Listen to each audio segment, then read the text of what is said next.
Ya, sesuai jadwal, jadi pada hari ini kita akan lanjutkan series novel Eagle Flag season pertama.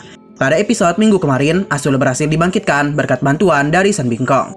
Namun untuk membangkitkan Azula, tentu ada yang harus mereka korbankan. Sebagai ganti telah membantu Azula, Toba meminta Azula untuk menjadi utusan dari suku Xinjiang. Raja Lusong meminta untuk memberikannya waktu karena bagaimanapun ia juga harus menanyakan pendapat dari Azula. Nah, tanpa diduga, Azula menyetujui hal itu dan dia akan pergi ke dinasti Tang. Tapi sebelum itu, Raja Lusong membawa Azula ke gua yang pernah ia masuki. Di sana, Lusong memberitahu bahwa kakek tua di hadapannya ini adalah Lugong, sang pahlawan. Dan dia juga adalah kakek dari Azula. Di pertemuan ini sempat terjadi persisian antara Lusong dan ayahnya. Untung saja kehadiran Azula membuat hubungan ayah dan anak ini membaik. Setelah menyelesaikan semua urusannya, Azula pun akan pergi bersama Toba untuk pergi ke dinasti Tang. Kesedihan pun terlihat di wajah keluarganya dan begitu juga dengan Azula. Nah, untuk episode kali ini akan berfokus kepada dua karakter baru. Tapi tenang saja, ini masih bersangkutan dengan cerita.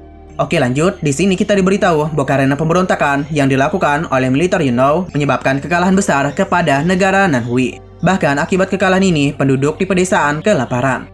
Dan bahkan kini tempat itu menjadi kuburan massal. Mendengar hal ini tentu saja membuat raja mereka kesal. Karena bagaimanapun Nanhui adalah kota yang kaya dan bahagia. Jadi tidak mungkin mengalami hal yang seperti itu. Raja ini ingat betul bahwa musim semi di sini dipenuhi oleh bunga dan di saat musim panas mereka itu pergi berperahu. Sedangkan musim gugur ada hal yang disukai oleh Yunran. Tapi tabibnya mengatakan bahwa sebenarnya Nanhui bukanlah tempat yang indah.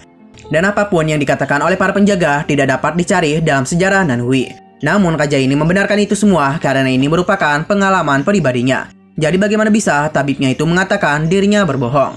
Pada saat juga raja ini pun melihat sebuah lukisan. Ia penasaran dari mana lukisan itu berasal. Tabib itu mendapatkannya dari Dr. Simon Johnson. Yang mana lukisan itu hadir bersamaan dengan catatan kota Yunhui ke kota besar. Simon juga yang menyampaikan satu pesan kepada kepala pelindung. Yang mana ia tidak mempermasalahkan sejarah Nanhui. Karena bagaimanapun Nanhui tetaplah Nanhui. Namun seseorang yang mencari batu loncatan bersamanya telah menghilang. Padahal itu membuat ia sangat terkejut. Dialog pun muncul yang mana narator itu mengatakan bahwa pada turnamen pertama, Raja akan secara pribadi menghadiahkan kerisan emas. Dan pria ini akan memenangkannya sebagai hadiah ulang tahun untuk gadis yang ia cintai. Dan semua dialog itu berasal dari masa lalu Azula dan kedua temannya yang terlihat dalam lukisan ini.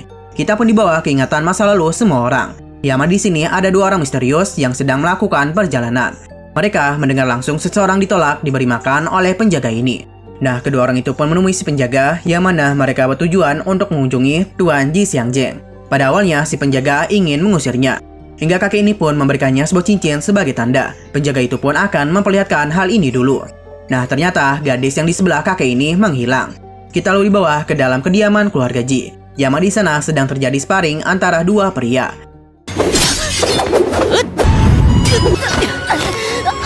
Pria yang menggunakan tombak ini berhasil memenangi sparring. Nah, kedua orang ini bernama Ji Changye, sedangkan pria tombak bernama Ji Yi.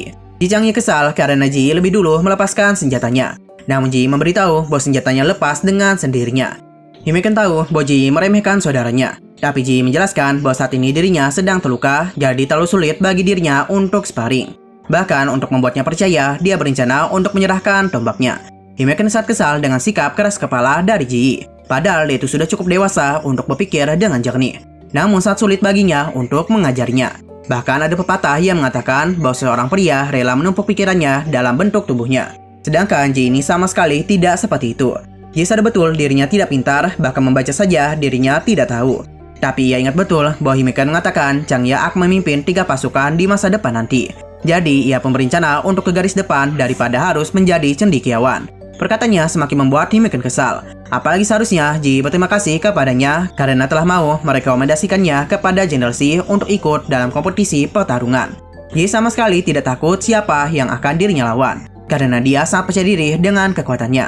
Himeken memuji semangatnya itu karena yakin Ji pasti akan menjadi garda terdepan Changye. Mendengar itu membuat Ji terkejut karena dia akan bersama Changye. Tidak hanya dia saja yang kesal, namun Changye juga ikut kesal. Karena dia tidak ingin dibantu, apalagi dirinya saat yakin bisa menang. Pembicara mereka ditertawakan oleh seorang gadis, yang mana ia meminta Changye untuk sadar diri karena bagaimanapun kekuatan kakaknya jauh lebih baik dari dirinya. Gadis cantik ini bernama Yuran. Melihat kecantikannya membuat Ji seketika jatuh cinta kepadanya. Si penjaga pun muncul dan segera memberikan cincin ini kepada tuannya. Melihat Sky the Reaper membuat ia sangat terkejut, dan pada saat juga kakek ini pun muncul dan mengatakan sebuah sumpah.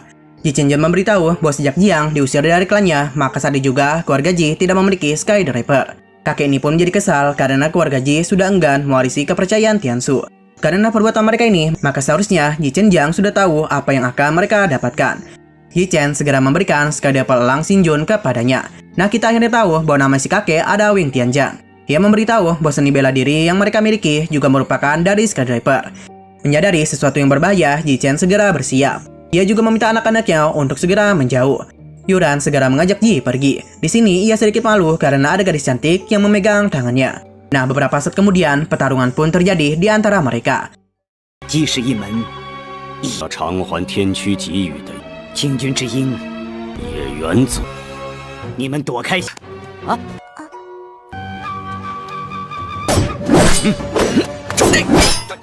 Di sini Ji merasa ayahnya akan kalah. Alasan dia bisa berpikiran seperti itu karena tombak Wing Tianjian memiliki ukuran yang sama dengan tubuhnya. Jadi ia itu bisa menggerakkannya dengan bebas. Sedangkan ilmu pedang dangki milik ayahnya terlalu kaku. Chen Ye tidak membenarkan hal itu karena bagaimanapun Ji belum pernah sekalipun belajar ilmu pedang dangki. Kembali ke pertarungan, di saat Wing Tianjian munggul, pada saat juga Ji muncul dan segera menyerangnya. Namun pada akhirnya Wing Tianjian lah yang menang dalam pertarungan itu. Ia memuji pergerakan yang dilakukan oleh Ji. Tapi sayangnya tubuhnya itu tidak bisa mengimbangi pergerakannya. Ji memberitahu bahwa teknik ini baru saja digunakan oleh Wing Tianjian. Jadi ia sedikit mempelajarinya. Mendengar semua itu membuat Wing Tianjian tertarik kepadanya. Ia pun memberitahu bahwa dengan adanya Ji, keluarga Ji tidak akan runtuh. Di sini Ji sangat tertarik dengan teknik tombak yang ia lakukan. Bahkan dia itu berhasil menghitung berapa kali tebasan yang ia lakukan. Wing Tianjian kembali memujinya. Tapi ia memberitahu bahwa serangan yang sesungguhnya belum ia keluarkan. Wing Tianjian pun meminta untuk merahasiakan kedatangannya ke Namjoon. Di saat mereka pergi itu, Ji berusaha untuk mengikutinya. Namun ia segera dihentikan oleh ayahnya. Karena jika dia tetap pergi, maka jangan pernah kembali lagi kemari. Ia pun segera meninggalkan Ji. Nah, di sini Ji berusaha mengingat pergerakan yang dilakukan oleh Wing Tianjian. Namun pada saat juga ia menyadari kehadiran seseorang dan segera menyerangnya. Yang mana ternyata itu ada Yuran. Di sini, Yuran pun memperkenalkan dirinya dan ingin berkenalan dengan Ji. Ia yakin alasan Ji terus murung karena dimarahi oleh ayahnya. Namun ayahnya bukan memarahi dirinya, melainkan tidak peduli lagi kepada dirinya. Ji tidak ingin membicarakan hal itu lagi dan ia pun meminta Yuran untuk membawa dia menemui kakeknya. Yuran segera membawanya ke hadapan kakeknya. Di sini Wing Tianjian penasaran apa alasan Ji belajar menggunakan senjata. Tentu alasan Ji adalah untuk menjadi kuat agar bisa mengalahkan musuh-musuhnya. Sayang sekali perkataannya itu tidak membuat Wing Tianjian senang, karena dia itu ingin penerusnya memiliki keberanian dan juga tekad yang besar. Sedangkan senjata akan mengikuti cita-cita yang mereka inginkan. Untuk sekarang, Ji ini masih belum memiliki tujuan. Di saat ia ingin pergi, Wing Tianjian segera menghentikannya, karena dia itu begitu kasar di saat meminta sesuatu. Ia pun memberitahu bahwa tombaknya itu memiliki nama yang sangat terkenal, dan hal itu sudah ada sejak zaman kakek buyut Jiang. Tombak itu juga mengalami ekspedisi Kaisar Pengyan dan juga pertempuran dalam menghabisi naga. Ia pun tidak yakin apakah Ji pantas mendapatkan senjata itu. Berhubung dia memiliki sebuah urusan, jadi nanti Ji bisa kembali menemuinya untuk menanyakan tentang tombak itu. Malamnya kita dibawa kepada seseorang yang sedang menikmati bermain dawainya. Pada saat juga Wing Tianjian muncul dan hal ini disadari langsung olehnya. Pada saat juga pertarungan pun sempat terjadi di antara mereka.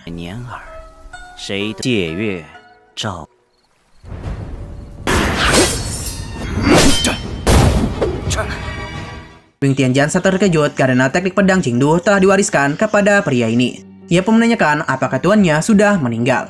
Pria itu membenarkan hal ini dan dia sangat senang bertemu dengan penguasa sekte Changdian. Mereka berdua pun saling memberikan salam satu sama lain. Nah, pria ini bernama Xian. Di sini dia yakin pasti Wing Tianjian telah bertemu dengan teman-teman yang lain. Namun hal itu tidak dibenarkan olehnya. Karena bagaimanapun Sky the Reaper tidak memiliki begitu banyak teman. Alasan dia datang ke Xiangtang karena memiliki tujuan lain. Xian sepertinya tahu apa itu. Ia pun memberitahu bahwa saat Chanji menghilang di Nanhui, pedang Raja Agung juga menghilang. Ia pun yakin bahwa tujuan itu pasti karena ingin menemukan pedang itu.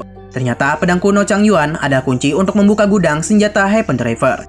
Berhubung Xian ada tentara dari dinasti Tang, jadi ia pun menanyakan apakah ada petunjuk yang berhasil ia dapatkan. Sayang sekali tidak ada satupun catatan tentang masalah di arsip Nanhui. Ia meminta untuk tidak khawatir karena bagaimanapun menemukan pedang ini juga merupakan pekerjaannya. Xian mengajak dia untuk sementara waktu tinggal di tempatnya supaya mereka bisa bekerja sama dalam mencari pedang itu. Keesokan harinya, Ji yang sedang belajar diganggu oleh Yuran. Ia meminta Ji untuk ikut bersamanya. Namun Ji tidak ingin karena dirinya sedang belajar. Tapi ternyata buku yang sedang ia pelajari terbalik dan membuat Ji panik. Namun ternyata itu hanyalah candaan dari Yuran. Karena kini bukunya benar-benar terbalik. Yuran pun sadar bahwa Ji ini tidak bisa membaca. Meskipun malu, Ji pun mengakui bahwa dia memang buta huruf. Hal ini bisa terjadi karena tidak ada satupun yang mau mengajarinya. Jadi meskipun dia membeli berbagai buku, tapi tetap saja ia tidak bisa membacanya. Yuran meminta untuk tidak memarahinya karena semua itu adalah kesalahan Ji. Ia pun akan mengajari Ji untuk belajar membaca. 你书都拿到了，的，干嘛转过来？我就去买风炎皇帝北伐的书。不，我不是，就是野人的野。我们要有耍剑。兔崽子，给我站住！ Nah, setiap hari Ji dan Yuran ini sering bermain bersama-sama. Namun tentunya Ji juga masih memiliki waktu untuk berlatih bersama Chang Ye. Chang Ye sangat kesal karena kakaknya itu berani melukainya. Beberapa saat kemudian, Yuran kembali datang untuk mengajak Ji bermain. Kedatangannya membuat Chang Ye kesal, karena bagaimanapun penduduk biasa tidak boleh masuk ke dalam kediaman mereka. Untung saja Ji segera menghentikan itu semua. Chang Ye kesal karena bagaimanapun kakaknya melindungi orang lain. Ia pun menanyakan apakah Ji ini berpikir Yuran akan menikahinya di masa depan nanti. Merasa percaya diri, Ji pun memberitahu bahwa Yuran adalah miliknya. Hal itu ternyata membuat Yuran kesal. Chang Ye pun tertawa karena melihat Ji ditolak. Ia pun memintanya untuk sadar diri karena bagaimanapun Ji tidak memiliki apapun. Malamnya, Ji ini sedang menikmati indahnya malam. Beberapa saat kemudian, Yuran muncul dan membuat Ji penasaran sebenarnya apa alasan dia kemari. Yuran tahu betul Ji masih marah kepadanya. Tapi bukan ini yang membuatnya kesal, melainkan dia masih memikirkan tentang perkataan Wing Tianjian, yang mana ia tahu betul bahwa dia memang tidak layak untuk memegang tombak Huya. Bahkan karena itu jugalah ia pun mulai sadar dirinya tidak memiliki apapun. Bahkan jikapun ia menjadi pahlawan, Tuhan pasti tidak mungkin berpihak kepada dirinya. Ji memberitahu bahwa ibu kandungnya meninggal dalam bencana. Ia telah mengembara selama 2 tahun sebelum menemukan tempat ini. Bahkan di saat itu ia merasa hidup seperti hantu. Hingga ia pun sadar bahwa dirinya tidak memiliki kerabat lagi. Yuran memberitahu bahwa perang ninjau juga telah merenggut begitu banyak kerabatnya. Dan kini hanya dia dan kakeknya saja yang selamat. Jadi bisa dikatakan nasib mereka berdua ini sama persis. Untuk menghibur Ji, Yuran pun bersedia untuk menjadi miliknya dan akan terus bersamanya. Jadi kini Ji sudah memiliki dirinya. Hal itu sontak saja membuat Ji senang. Namun karena dia tidak berkata apapun, jadi Yuran pun kesal. Ia memberitahu bahwa besok adalah hari ulang tahunnya. Jadi seharusnya Ji tidak marah lagi kepada dirinya. Ji meminta maaf karena tidak mengetahui hal itu. Berbong pemenang pertama akan mendapatkan hadiah dari sang raja, jadi Ji pun berjanji akan mendapatkannya dan menjadikannya sebagai hadiah ulang tahun untuk Yuran. Itu saja Yuran senang dan memintanya untuk berjanji. Ji kembali menemui Wing Tianjian karena dia mulai mengerti. Ia pun tahu betul ayah dan kakeknya tidak begitu menyukai senjata tombak. Namun ia menyadari bahwa senjata ini adalah milik pahlawan. Maka karena itulah dia akan memenangkan turnamen besok dan akan menjadi pahlawan Jiang. Wing Tianjian memberitahu bahwa Jiang adalah raja dari sekte Xingjun. Ia pun memberikan Sky Driver kepadanya.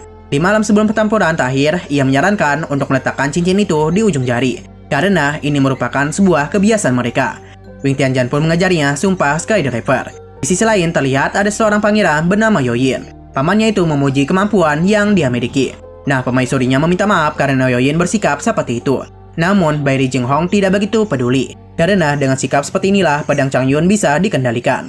Namun pemaisurinya merasa senjata itu tidak cocok untuk diwariskan kepadanya. Sontak saja hal itu membuat Yoyin kesal. Bai Lijong meminta dia untuk menghargai permaisurinya. Yoyin paham dan dia akan segera pergi. Di sisi lain, Asula dan yang lainnya sudah hampir sampai di dinasti Tang. Kedua saudara ini sangat percaya diri bisa memenangi kompetisi itu. Asula meminta mereka untuk tidak terlalu serius. Nah, sayang sekali bagian hari ini harus bersambung dulu. Namun sebelum kita akhiri, kita akan melihat preview bagian selanjutnya. Yang mana pada episode selanjutnya kompetisi akan berlangsung. Dan di sini Ji akan bertarung sengit dengan teman Asula. Nah, sayangnya di sini kita tidak tahu apakah Asula akan ikut atau tidak dalam kompetisi ini. Karena di preview ini hanya diperlihatkan pertarungan Ji saja. Nah, sekian dulu pada video kali ini. Untuk video selanjutnya akan hadir pada minggu depan. Jadi bagi kalian yang ingin mengikuti series ini, langsung klik subscribe dan aktifkan loncengnya.